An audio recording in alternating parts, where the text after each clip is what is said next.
Hello, howdy, sup, alright mate, aloha, g'day! This is Travel Tuesdays for foodie fans. Bryce Morrison is your host and I'm Carla, your colorful commentator.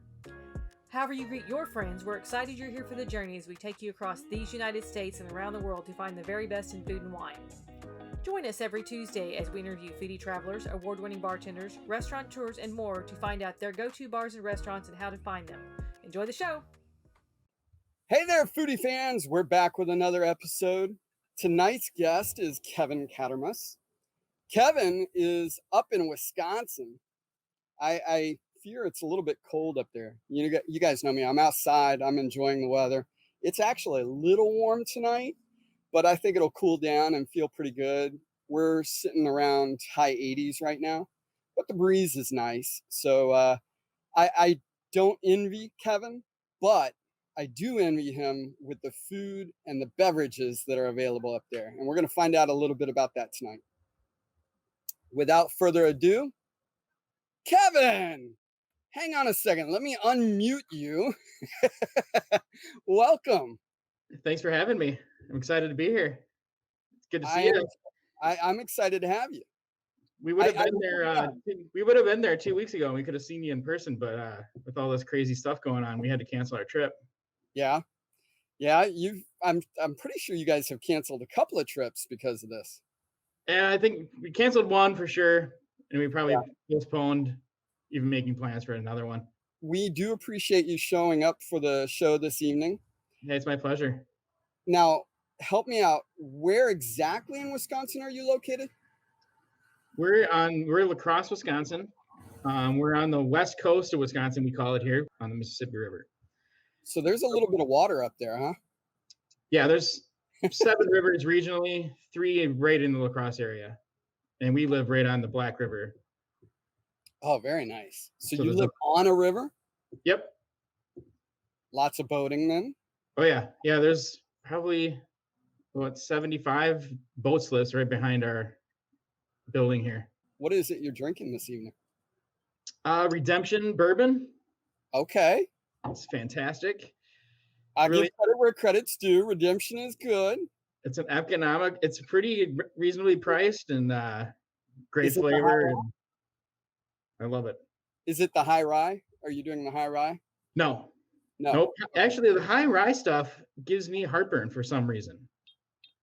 I understand. So I kind of stay away from the ryes. So, La Crosse, Wisconsin. Yes, sir. Where do I find a great drink? There's lots of places to find a great drink in La Crosse. Le Cave, which is a French restaurant. They have a bar in the basement there. It's in the I can't remember how old this house is, but it's in mid 1800s. The stonework in the basement is absolutely gorgeous. That place is probably the best high-end drinks in the area. But there's another hotel called the Charmant, makes great drinks. Bodega Brew Pub, which has over 300 different beers. It's fantastic. The Crow, which is a Scotch and bourbon kind of place with awesome burgers and stuff like that. Great food. So there's a lot of great. This is Wisconsin. Great drinks are everywhere. I remember a few places, but I've only ever been to what you call the East Coast of Wisconsin. Okay. Milwaukee, Kenosha, Lake Geneva, even a little bit further north. I've been up towards the Sturgeon Bay area. Yep, I've been. I lived in Milwaukee for almost 4 years. Okay. So, what do you call hometown? Is it La Crosse? Yep. That's where you were born and raised then? Yep. Okay. So, what's the best place to grab a bite to eat there? I guess it depends on what you're looking for. We have some high-end dining here. Love Child is a great place. It's pretty new. I think they've only been here about 2 or 3 years. But the owners of that place, the guy was I can't remember his name off the top of my head, but his wife went to my high school, and I went to high school with her sister. And I think her name is Joni. I think it's Joni, but I don't remember her married name. But Love Child's a great restaurant. Piggy's is a old standby here. It's been here for 60 years. Freight House, Pogreba. Let me think. There's more. Digger's Sting, which is a great restaurant. It's kind of like a old school, like 1940s style dining. It's kind of after the movie Sting with Robert Redford. It's kind of done in that kind of motif. There's scenes from the movie all over inside that place. It's really great. So you seem to have an interest in the restaurants, in the food scene. Where does that come from? What's your background? Right out of high school, and during high school, I worked in a kitchen I started in an A&W restaurant. I worked food service at a hospital, and then I worked at Days Inn restaurant or a hotel, and started as short order line cook, and then ended up being the assistant banquet manager. And that's where I kind of cut in my teeth, and I was starting to think that was my career path. And then I kind of got burnt out just on the hours and the relentless schedule of being a banquet manager. And I kind of got burnt out. That's one of my regrets we're going to kind of get to, and you sent me some questions to think about. And I never knew how to advance my career. I just thought that was like, I was doing well. I was making good money. Was good at my job, but the constant turnover of staff was just relentless. And like, as soon as you got a guy, you thought like, oh, God, I got a good one, a good line cook, a good cook that help prep and, do all that stuff. And then all of a sudden one day just doesn't show up and never see him again. But, tell me this, tell me if I'm wrong. That kind of lends itself to your appreciation of great restaurants. It's so challenging. You have to appreciate it when it's done well. Oh yeah. And Melissa even notices it when we go out for dinner. Like I notice things that she will never see. And sounds from the kitchen, like noisy music coming from the kitchen, drives me crazy. Like, I understand you guys want to listen to some music and stuff like that, but we shouldn't hear it in the dining room. And just how the wait staff interacts and how they work on the front, and you can tell how plates come out. One of the first things I do when I'm walking to the table, I just look at presentation on plates, to see how everything looks. If it's a new place I've never been to, just to see how everything looks. And then that even goes for, middle of the road places where you don't even expect, a heck of a lot, but I'm still looking. Does that foodie interest still lie in your home as well, or is it just restaurants? Yeah, we're pretty busy, so sometimes it kind of goes to the wayside just for something to hurry up and eat. But we're starting to get more and more. My wife and I work together, so now we have more of an opportunity where I can. And in order for me to really do it, I have to meal plan. I have to think about we're gonna eat for the rest of the week in order to buy and be able to use it and not, waste a whole lot of food either. Obviously, you are cooking. Then, do you ever make that one special meal, or is it all just kind of a production line just to get you by until you get a chance to go out to eat? It's more or less like Melissa has a gluten allergy, so that's number one. She'll break out in hives, and I'll be miserable the rest of the night too. Of course. So that's priority one. She's now dairy free, so that's another obstacle. And so now I'm really looking into how to make vegetables more interesting, where we just really steamed them or boiled them, or just threw in the bird's eye, steam them in a bag thing in the microwave and let it go for 5 minutes. So now I'm looking for more interesting ways to prepare vegetables and whole foods now instead of stuff like that.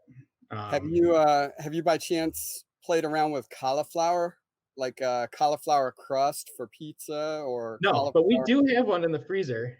Yeah, it's already prepared. Oh, cheater! I've actually made it. It's awesome. Actually, it really is good. I'll have to try it out because we like making our own pizzas. We've done that before with gluten-free crusts. Sure, it's a lot of work, but it pays off. It's nice. Yeah, if I have like a Saturday or Sunday where we're gonna be around the house a lot, that's something I'd like to tackle. But a lot of times during the weekend, we work all week, and our weekends are a fun time. So usually that's a couple steaks on the grill or something like that. And Now, I happen to already know, but you've mentioned several times about working throughout the week. What is it you do? Melissa and I both work at Thriving Financial. She's licensed at Series 7 and 66, so she does all the FINRA stuff. I'm life and health, and I help her out with her schedule, meetings, meeting prep. So I kind of do a lot of the back office stuff.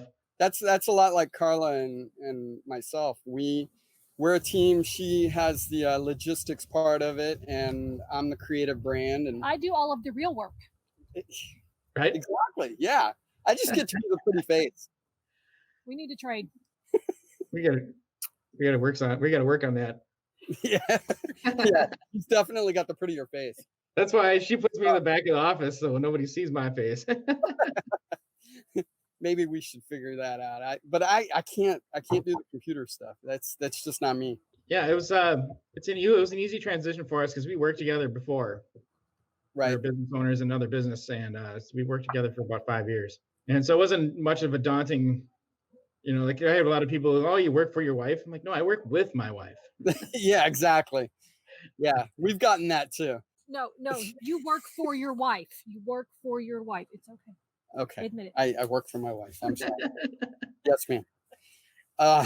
So hostile work environment, it sounds like. I get chased around the table, and I kind of like it. But anyway, so is there a foodie area that you're interested in? Something you're curious about? I mean, obviously you're not doing a whole lot of cooking at home right now, but like a different type of cuisine or something? For me, I'm pretty adventurous. I don't think there's anything you'd stick in front of me that I wouldn't try. As far as like traveling to go, like that's what I think about travel. It's just go to places to go find food. There's great sites and there's all those other things, but in between, I want to find a good place to go and taste local fare. And like Vietnam, like the Far East, just fascinates me. I want to go there. I want to go all over. I just want to eat all over the place over there. So yeah, something. I guess that way I want to go out to Europe because I think America screws up food so bad. It's just we try to make it too much of our own. I want to have great Italian food, like where it's totally original. It's where it's an Italian thing. We're not where it's Olive Garden or something like that. I mean, I would challenge that a little bit. I agree with you, especially on the Italian food, but we do have our own twist on some things. For example, I grew up in South Texas, and I know we've got others that don't like Tex-Mex, but man, I'll argue with them because Tex-Mex is some original, really high quality, good food. Yeah, I'm not going to say that it's not that. I would say I just want authentic. I want to see where it came from and see And then, of course, and to see what it's become. Yeah. Barbecue, Cajun from New Orleans. Yep. Nobody can argue that New Orleans didn't do something with what they were given. They have done amazing things with their cuisine. Yeah, I was on a work trip, and there was a guy from Baton Rouge, Louisiana, and there was about 40 of us, and we all chipped in. We all went to the grocery store and bought, and he made crawfish and jambalaya. And sausage? Jambalaya. Okay. And we had this huge pot. His wife sent him his pot from Baton Rouge. We were staying in Georgia, in Peachtree City, Georgia. And that was what we did for an all-day Saturday. And then we all sat around and watched football and ate jambalaya and gumbo. Yes, gumbo. He made gumbo and the crayfish boil. It was fantastic. And I think that was probably the most original Cajun food I've ever had. You're making me hungry. God, it was so good. It wasn't too long ago that I ate, but I could eat a bowl of jambalaya right now. Absolutely. What have you failed at?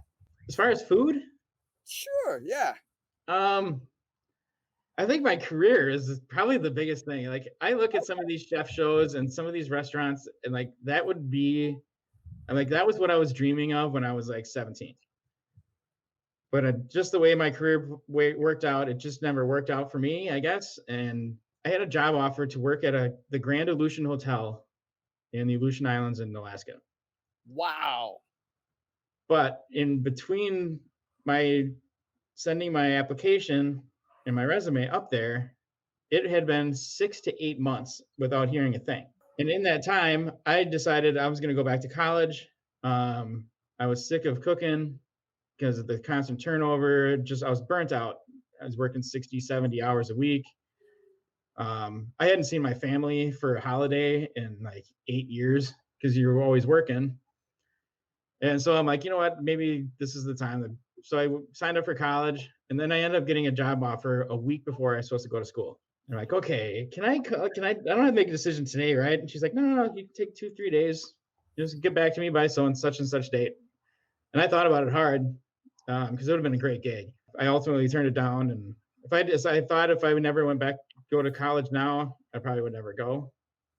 And so that's when I went to school for land surveying and civil engineering. And so I went to school and ended up having a 15-year career doing that. So it turned out right. Like I had a great time. I loved my job in civil engineering and surveying. I had a blast doing it. I worked on some really cool projects, And now you help people with their finances. Yeah, engineering of a different sort. Very much so. Have there been any places that were huge disappointments for you? Foodie destinations that you had heard about and you went, this just isn't quite what I expected. No, I was thinking about this earlier. I don't really think I have, because that's a good thing. I really don't think so, because whenever I go someplace, whenever you're staying in a hotel and you go and ask the front desk, hey, where's a good place to eat? You never go to that place. Ever. Because they have like some kind of contract. They pay them $200 a month to have the front desk tell them, hey, come to Joe's. So I always ask, like, if there's a valet out in front, or the front desk, or the lady cleaning your room, hey, where's a great place to go eat? Because that's where you're going to find the food. Do you think if you go up there and say, hey, listen, I'm not looking for the tourist place, where would you go have lunch? Do you think that's exactly what I asked. Where do you have dinner? What's your favorite spot to go? And that's typically where we ended up going, and we love it. I don't think we've been let down once. Yeah. Now, do you use any other tools? I mean, there's a lot of ways to search, and a lot of TV shows like we were talking about earlier. Yeah, they'll tell us where they go, and we'll check it out. We'll look it up online and check out some of the reviews on Yelp and some of those other services. I'm not big into that stuff. My wife does all the checking out of places. Yeah. But I'm just like, hey, let's go. If you had an extra $1,000 a month, where would that go? Well, my gut would be, like, we got a bunch of old cars. Probably replace one of them. And like, I love to golf, maybe golf a little more. But it'd probably be to open up another annuity or a Roth IRA. But spoken like a true finance guy. Right. But I do like the golf. Where's the destination for golf? Where would you go if you could go anywhere? Well, if I could pick any place, any course. Yeah, you got the money. Where are you gonna go? Augusta. Okay. I want to golf the Masters. Have you done any? North and South Carolina have a lot of great courses up there too. Pinehurst, and that'd be a lot of fun. Is that on your dream board? Do you have it set up? Eventually you're gonna go? I don't know if it's on my dream board. Not yet. There's a lot of things we got on our dream board right now. We're trying to move to Florida. And live in Florida for half the year. Nice. Get out of this Wisconsin winter, which you kind of alluded to earlier. Yeah, you can have it. Yeah. I'm 46. Covered in an RV. I'm just saying. That's actually one of the things we've talked about. We know or buying a boat, living on the boat. Oh yeah, boat would be great, especially since we're friends and all. Right.